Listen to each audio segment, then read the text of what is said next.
बिलासपुर में सेवा पखवाड़ा के तहत गुरुवार को एक विशेष आयोजन किया गया। यह कार्यक्रम पंडित दीनदयाल उपाध्याय की 109वीं जयंती के अवसर पर आयोजित हुआ। जल संसाधन विभाग के प्रार्थना सभागार में हुई इस गोष्ठी में मुख्य अतिथि के रूप में उप मुख्यमंत्री अरुण साव शामिल हुए। पंडित दीनदयाल उपाध्याय की 109वीं जयंती के अवसर पर उप मुख्यमंत्री अरुण साव ने कार्यक्रम को संबोधित करते हुए कहा कि पंडित दीनदयाल उपाध्याय भारतीय राजनीति के ऐसे महान विचारक थे जिन्होंने देश को अंत्योदय और एकात्म मानववाद जैसी सोच दी। उनकी नीतियों और विचारों ने देश को नई दिशा देने का काम किया। 25 सितंबर का दिन भारतीय जनता पार्टी और पूरे देश के लिए प्रेरणा का दिन है। उप मुख्यमंत्री ने कहा कि आत्मनिर्भर भारत की दिशा में आगे बढ़ने के लिए हमें पंडित दीनदयाल उपाध्याय के विचारों और मूल्यों को अपनाना होगा। उनके अनुसार जब समाज के अंतिम व्यक्ति तक विकास की रोशनी पहुंचेगी तभी सच्चे अर्थों में प्रगति होगी।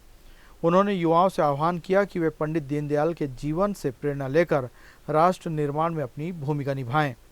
गोष्ठी में वक्ताओं ने पंडित दीनदयाल उपाध्याय के जीवन से जुड़े कई प्रेरक प्रसंगों को साझा किया। कार्यक्रम में सेवा पखवाड़े के तहत चल रही विभिन्न गतिविधियों की भी जानकारी दी गई।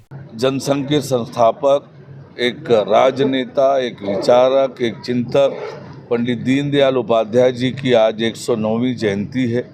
भारतीय जनता पार्टी के अनिवार्य कार्यक्रमों में पंडित दीनदयाल उपाध्याय जी की जयंती 25 सितंबर को पूरे देश भर में भारतीय जनता पार्टी मनाती है। उन्हें आज हमने पुष्पांजलि अर्पित की है और सरकार के आह्वान पर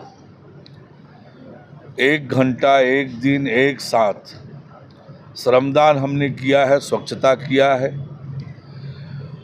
और पार्टी के आह्वान पर पंडित दीनदयाल उपाध्याय जी पर आज गोष्ठी का आयोजन है। आत्मनिर्भर भारत को लेकर परिचर्चा है। पंडित दीनदयाल उपाध्याय जी ने देश की राजनीति को नई दिशा दी है। एकात्म मानववाद और अंत्योदय का विचार लेकर वो देश की राजनीति को नई दिशा दिए। आज उन्हीं के विचारधारा पर चलकर नरेंद्र मोदी जी के नेतृत्व में सरकार काम कर रही है। जो वंचित लोग हैं, जो विकास में पीछे छूटे हैं, उनकी तरक्की और बेहतरी के लिए काम हो रहा है और उसका नतीजा ये हुआ है कि 25 करोड़ लोग गरीबी रेखा से बाहर आए हैं। देश हमारी चौथी नंबर की बड़ी अर्थव्यवस्था बनी है दुनिया की और इसलिए आज इस विषय पर गोष्ठी का आयोजन है और हम सब उनके बताए हुए रास्ते पर चलकर वंचितों की सेवा, अंत्योदय की तरक्की और बेहतरी के लिए काम करेंगे। गोष्ठी में मौजूद लोगों ने श्री उपाध्याय के चित्र पर पुष्प अर्पित कर उन्हें श्रद्धांजलि दी। कार्यक्रम के अंत में उप मुख्यमंत्री ने सभी को समाज सेवा और राष्ट्र हित में सक्रिय भागीदारी का संदेश दिया। इस तरह बिलासपुर में पंडित दीनदयाल उपाध्याय की जयंती केवल एक कार्यक्रम नहीं बल्कि प्रेरणा और सेवा की भावना को आगे बढ़ाने का एक बड़ा अवसर बन गया। ग्रैंड न्यूज़ के लिए कैमरामैन राहुल ठाकुर के साथ भारतेंदु कौशिक की रिपोर्ट।